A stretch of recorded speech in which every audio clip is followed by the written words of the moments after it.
किसान साथियों नमस्कार, आप देख रहे हैं फसल क्रांति। इस समय हम मौजूद हैं बायो एग्रीनेक्स कॉन्फ्रेंस और एग्जीबिशन में।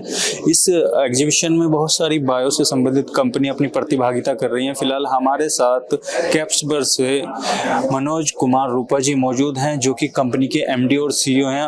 मनोज कुमार जी से हम जानेंगे कि किस तरीके से ये कंपनी किसानों के लिए काम कर रही है। सर, आपका बहुत बहुत स्वागत है। हेलो, हाय, नमस्ते। सबसे पहला सवाल मेरा आपसे ये है कि जो कैप्सबर कंपनी है वो किस तरीके से किसानों के लिए काम कर रही है और कब इस कंपनी की शुरुआत हुई? कैप्सबर एग्रीसाइंस शुरुआत हुई थी 2017 में। So basically 4 founders who are researchers in agriculture ये कंपनी को शुरुआत किया है। Basically the intention for starting this company is to give the best biologicals to our Indian farmers and develop the formulations with our R&D expertise that is made in India and can be exported to other countries as well. जैसा मैं देख पा रहा हूँ कि company IFFCO के साथ काम कर रही है, तो थोड़ा सा जो ये एक वेंचर है इफ्को के साथ, किस तरीके से आप काम कर रहे हैं वो हमारे दर्शकों को। बेसिकली हम इफ्को के साथ जॉइंट वेंचर फॉर्म किया है 2022 में, and the main intention for forming this joint venture is to use our core expertise of this microbial database of 24,000 microbial strains हमने जो आइसोलेट किया है। हम सिर्फ माइक्रोब्स नहीं, माइक्रोब्स के साथ माइक्रोबियल मेटाबोलाइट्स भी बनाते हैं, एंड उनका formulations are very efficient. And seeing that IFCO has formed a joint venture with us so that we can reach out to the maximum number of farmers across the country. And अभी हमारा one of the top selling products है Fertivem Gold, IFCO Mycorrhiza का नाम से launched है, and currently we have different products, more than 16 products in IFCO brand. If we talk about the manufacturing facilities of Casper, तो what would you like to say about the manufacturing facilities, how it is work?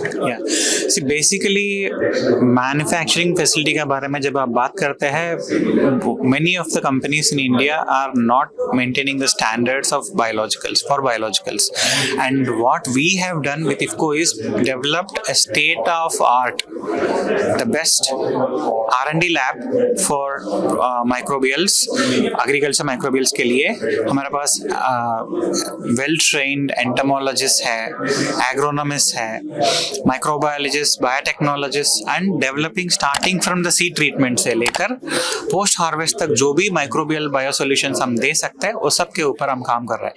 Even we are developing bionematicides, bioherbicides also. And it's not just about R&D.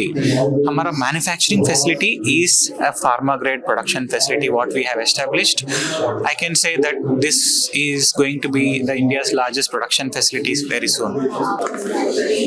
जो आपने manufacturing facility की बात की, but एक जो हम biologicals का या फिर माइक्रोबियल्स का एक जो फ्यूचर की हम बात देखते हैं, क्योंकि किसान अब इस टाइम एडॉप्शन भी कर रहा है इन चीज़ों का, आपको क्या लगता है क्या फ्यूचर रहने वाला है? एक्चुअली अभी हमारा देश में people say about 7% bio formulations use कर रहा है। ये 20% तक जाने वाला है, इंक्रीज होने वाला है अगले 5 से 10 साल में करके एक प्रेडिक्शन है। बट लेकिन मेरे को लगता है that awareness is not sufficient. हम ज़्यादा से ज़्यादा फार्मर के साथ काम कर रहा है, उनके साथ जोड़ के काम करना पड़ेगा, क्योंकि ना पहले एक सीजन में होने वाला नहीं। People have to understand biologicals is a journey. ये जर्नी के लिए हम फार्मर के साथ काम करना है कम से कम 2 season, then farmers are understanding. इसके लिए बहुत सारा मेहनत पड़ता है and investment be, and IFCO is actually supporting us, and we are also supported by the Gates Foundation for doing this activity to reach out to the maximum number of farmers. सिर्फ India में नहीं, we are also working in Africa, and in many other countries, even in Brazil. अंत में last में आप जो किसान आपको देख रहे हैं उनको कैस्पर की तरफ से क्या कहना चाहिए? Basically what I would like to suggest to the farmers is please do not see for immediate results. So depend on sustainability, and definitely our soils are improved, and definitely we are going to have a healthy future, and at the same time our productivity भी बढ़ेगा. Productivity जब बढ़ता है, automatically the revenues also gets increased. The quality of the produce we need to focus. Like many other countries, like हम जब Netherlands के बारे में बात करते हैं, इनका प्रोडक्टिविटी हमसे 20 टाइम्स ज़्यादा है. So we need to focus that kind of a productivity so that less जगह पे हम ज़्यादा प्रोडक्शन कर सकते हैं. Thank you so much sir हमारे साथ जुड़ने के लिए. ये थे हमारे साथ मनोज कुमार रूपा जी, जिन्होंने बताया कि कैस्पर कंपनी किस तरीके से काम कर रही है और क्या क्या सॉल्यूशन किसानों के लिए लेकर आई है. इसी तरीके की और भी जानकारी हम आप तक पहुंचाते रहेंगे. देखते रहिए फसल क्रांति. धन्यवाद.